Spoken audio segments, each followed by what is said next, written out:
Hello, everyone. Welcome to Equations Beyond the Classroom, where we reflect and relate our lessons from the course Mathematics in the Modern World to modern world instances/experiences. On today's episode, we are joined by fellow DLSU students to share what we have learned from the topics in this course, how they have added to our knowledge, and how we've connected them to real life and modern world circumstances and experiences.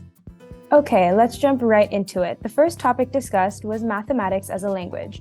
So, Ice, based on what we've learned in this class, why is mathematics considered as a language?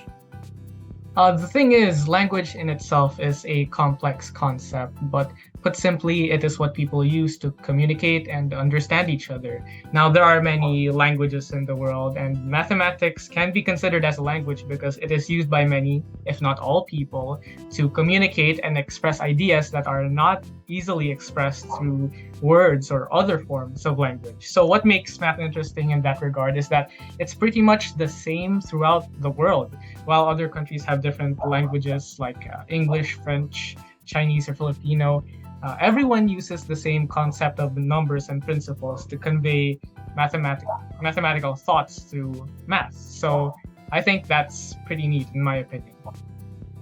Yeah, learning that mathematics is also a language of its own is pretty interesting. Another topic that was interesting to me was mathematics and natural sciences and arts. It was nice to finally find out why mathematics is considered a study of patterns.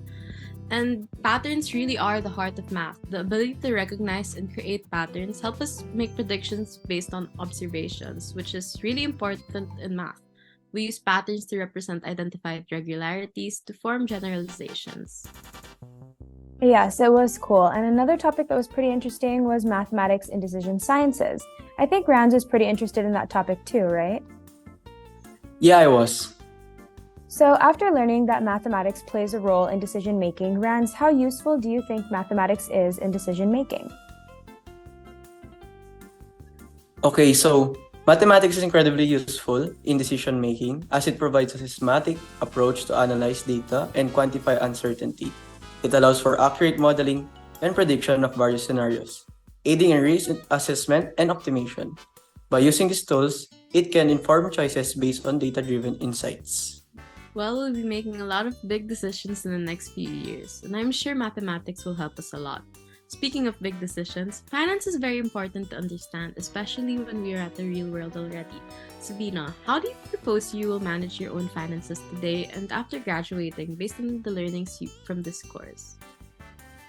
Well, today I try to budget my allowance that my parents give me, and I try to control my spending, especially on things that aren't necessary or necessities. After graduating and I start working, I want to make sure that I can allocate my paycheck, whether that be for rent, utilities, loans, if there are any future plans like buying a house and car, and traveling. Yeah, I've had a few experiences with that, being that I condo. And for me, another cool topic that I haven't dived deep into before GEMATMW was mathematics and communication technologies. Tommy, how relevant is mathematics in the digital age? For me, I believe that the foundation for many technologies and applications in the digital age is mathematics, which is why it is so important today. In areas like artificial intelligence, cybersecurity, and finance, it offers the underlying concepts for data analysis, encryption, and algorithms. Mathematics will continue to play a crucial role in fostering creativity and problem solving across a variety of businesses as the digital world develops. Okay, lastly, we discussed mathematics for efficiency. Gwen, why is mathematics considered as a tool for solving problems efficiently? Living in a world where scarcity is a huge concern, I believe that resource management is extremely important in our daily lives. Sometimes we have a limited amount of resources to spend, and the best case scenario would be to always maximize what we can do with it, while conforming to restrictions. Putting it in the context of things such as farming, certain crops have higher yields, but their prices are cheaper, and the other crops are the opposite of that. The maximal choice would always be somewhere in the middle. And anyways, it's a bit of a complicated process, though it is definitely beneficial to those who know how to do it.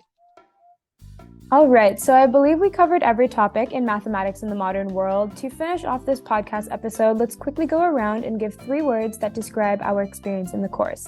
I'll go first, and I would say it was challenging, insightful, and useful. For me, it would be complex, practical, and intriguing. Informative, difficult, and interesting. For me, it's challenging, enlightening, and rewarding. Beneficial, effective, and necessary for me.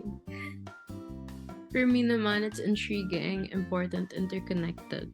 So that's the end of our podcast. Thank you so much for listening and stay safe, everyone.